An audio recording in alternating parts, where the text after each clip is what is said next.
This year with Producers Without Borders has been, as usual, fantastic. This being the end of the year dinner, it's very special.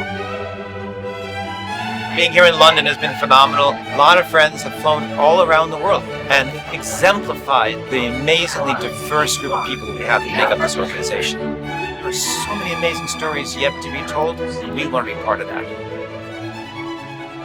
This is the last event of 2024 Producers Without Borders, which is a family that was able to build, especially this last year, a network of people devoted to each other, able to empower each other to make stories that are going to impact the world for the rest of our lives.